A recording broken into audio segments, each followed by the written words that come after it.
Big boss season 18 और last episode जो telecast हुआ उसमें इतना कुछ है नहीं, क्योंकि इतना कुछ दिखाया नहीं गया। पब्लिक घर के अंदर आई है, श्रुतिका का शॉकिंग इवेक्शन देखने को मिला है और बाकी घर में कोई इतनी चर्चा या किसी भी तरीके से थी नहीं। बस वो लास्ट एपिसोड में जो भी चीज़ हुई चुम और विवियन के बीच में, उसको लेके अविनाश और ईशा इतना विवियन से बात करते हुए नहीं दिखाई दे रहे। लेकिन अगर मेरे को किसी चीज़ के ऊपर बात करनी, अगर मेरे को किसी चीज़ के ऊपर अपने थॉट रखने, तो मैं एक चीज़ मेरे को समझ में नहीं आई है। कल घर के अंदर शॉकिंग इवेक्शन हुआ श्रुतिका को लेके, घर के अंदर बाहर की पब्लिक आई, वहाँ पे बिग बॉस बोलते हैं तीनों कंटेस्टेंट को लेके, रजत, श्रुतिका और चाहत को लेके, कि बिग बॉस ने डिसीजन ले लिया है कि कौन घर से इवेक्ट होने वाला है और बहुत जल्दी बिग बॉस अपना फैसला सुनाएंगे। वहाँ पे बिग बॉस ये भी बोलते हैं कि घर के अंदर जो पब्लिक आई हुई है वो भी डिसीजन लेंगे, वो भी वोट करेंगे कि वो किसको घर के अंदर देखना चाहते हैं और किसको घर के अंदर नहीं देखना चाहते हैं। तो यहाँ मेरे को ये चीज़ थोड़ी फिगर आउट नहीं हो रही है, जब बिग बॉस खुद इस चीज़ को क्लैरिफाई कर रहे हैं, अंडरलाइन कर रहे हैं कि बिग बॉस ने डिसीजन ले लिया है अपना कि घर के अंदर कौन रहेगा, इवेक्ट हो जाएगा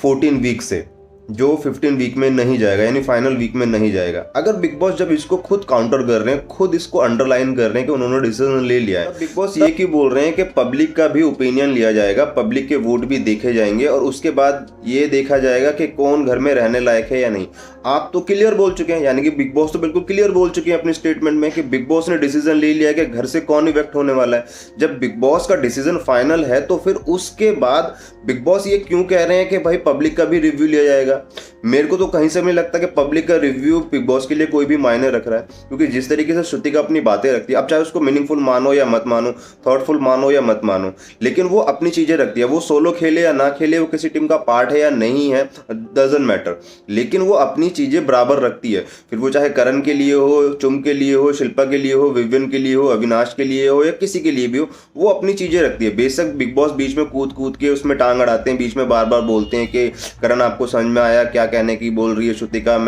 मेरी बात पूरी हो चुकी है, आई एम डन, जो भी कुछ बिग बॉस बीच में आके बोलते हैं। लेकिन घर से एक ऐसा शॉकिंग इवेक्शन हो जाना, उसमें बिग बॉस का कहना कि भाई हमने डिसीजन ले लिया, फिर बोल रहे हैं कि पब्लिक भी इसमें रिव्यू देगी, अपना पब्लिक भी वोट करेगी। तो किस बात का ये इवेक्शन आप हमें दिखा रहे हैं, ये चीज क्लियर नहीं हो पा रही है। अगर आप जब खुद बोल रहे हैं, अंडरलाइन कर रहे हैं, तो फिर इस बात को बिल्कुल क्लियर करें ना कि भाई हाँ, बिग बॉस ने डिसीजन ले लिया, मेकर्स ने डिसीजन ले लिया कि ये इंसान घर के अंदर नहीं रहेगी, क्योंकि ये इंसान घर के अंदर रह के दूसरे लोग बागों को चीजें बोलती है, हमें दिक्कत होती है बाद में उसको क्लैरिफाई करने के लिए, समझाने के लिए, फिर बाद में हमें बीच में बार बार बोलना पड़ता है, करण को पूछना पड़ता है, शिल्पा को पूछना पड़ता है, या रजत को पूछना पड़ता है, फिर विवियन को पूछना पड़ता है कि ये क्या बोल रही है, ये थॉटफुल है भी या नहीं, या फिर ये बातें घुमा रही है। अगर आप अपनी चीज़ें, सारी चीज़ें क्लियर करके बैठे हैं, आप अपनी चीज़ें प्रॉपर तरीके से समझ के बैठे हैं, मेकर्स के साथ बैठ के डील कर रखी है, सारी चीज़ें आराम से हो चुकी है कि हाँ भाई एक बंदे को घर से बाहर निकालना, जैसे दिग्विजय राठी को निकाला आपने प्रॉपर तरीके से प्लानिंग करके,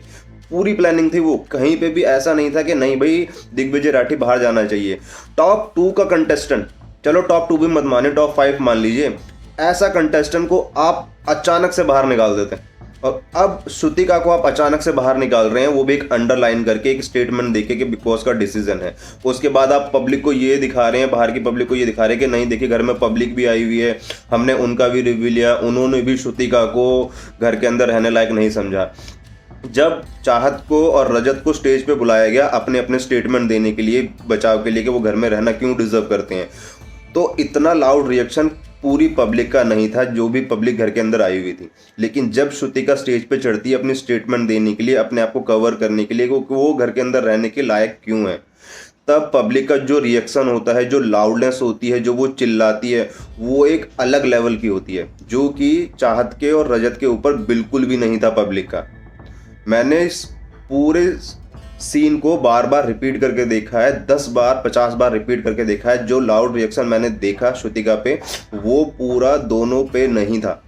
तो सोच सकते हैं कि बिग बॉस कितनी अच्छी प्लानिंग करके बैठे हैं श्रुतिका को पहले से बाहर निकालने के लिए। और ये चीज़ें बहुत पहले से क्लियर हो चुकी थी, प्रोमो आने से पहले ये चीज़ क्लियर हो चुकी थी कि श्रुतिका घर से इवेक्ट होने वाली है। और बाद में हुआ भी वही कि लास्ट में आके बिग बॉस ने अपने मुंह से खुद बोल दिया कि हमने डिसाइड कर लिया कि कौन घर से निकलने वाला है, और श्रुतिका इवेक्ट कर दी गई। जिस तरीके से पूरी प्लानिंग करके अच्छी तरीके से बिग बॉस ने श्रुतिका को निकाला है वो चीज़ें समझ में आती है कि ये वाला जो सीज़न है ये फेयर तो बिल्कुल भी नहीं होने वाला है,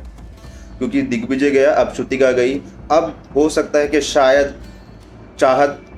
को निकालें या फिर हो सकता है कि रजत को निकाल दें, लेकिन रजत को नहीं निकाल सकते, लेकिन रजत अब ढीला पड़ चुका है। बाकी का तो यही है कि बिग बॉस जो प्लानिंग करके बैठे हैं बहुत अच्छी तरीके से,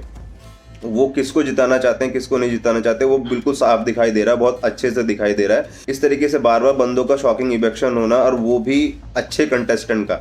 जो घर में काम नहीं कर रहे हैं, जो घर में इसका कोई मतलब नहीं है। ईशा कोई मतलब नहीं है, रजत बहुत समय से ढीला पड़ा हुआ है, विवियन का कोई घर में मतलब नहीं है। वो लोग बाग घर के अंदर डिजर्व करते हैं रहना, क्योंकि वो घर के लाडले हैं और वो लाडले के साथ रहते हैं। लेकिन जो इंसान प्रॉपर शुरू से लेके अब तक अपना ओपिनियन देता है, चाहे वो गलत हो या ठीक हो या उसकी आवाज़ चुभती हो, उसको इवेक्ट कर देना, मेरे को चीज़ें समझ में नहीं आती। पब्लिक का इतना लाउड रिएक्शन होना, फिर उसको इवेक्ट कर देना, वो चीज़ समझ में नहीं आती। दिग्विजय को टॉप फाइनल में खुद बोलना और उसको घर से बाहर निकाल देना समझ में नहीं आती। तो मेरे को नहीं लगता है कि ये वाला सीज़न कहीं से भी एक अच्छा सीज़न जा रहा है। ये प्रॉपर तरीके से प्लानिंग है एक इंसान को जिताने के लिए, और आई थिंक हमें लास्ट मोमेंट पर जिस दिन फाइनल होगा वो प्रॉपर देखने के लिए मिल जाएगी। मैं दिल से चाहता हूँ कि करण जीते,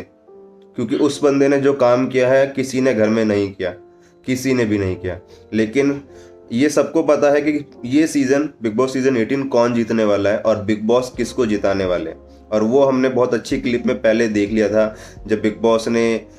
सभी कंटेस्टेंट को बुला के विश मांगने के लिए बोला था, और किसने क्या विश मांगी थी, उसने किसको कहा था कि ठीक है मिल जाएगी। तो बहुत अच्छे तरीके से हम जानते हैं कि मेकर्स बिग बॉस क्या गेम घुमा रहे हैं और क्या नहीं कर रहे हैं। बाकी तो जिसको जैसा लग रहा है, जिस तरीके से देख रहा है, वो अपने ओपिनियन उस तरीके से दे सकता है। मैं जिस तरीके से देख रहा हूँ बिग बॉस को रेगुलर बेस पे रिपीट कर करके, ये मेरे थॉट हैं, मेरे को इस तरीके से लगता है। बाकी आपके क्या ओपिनियन है, आप क्या मेरी बात से सहमत हैं या नहीं हैं, अपने कमेंट्स मेरे को कमेंट बॉक्स में बता सकते हैं।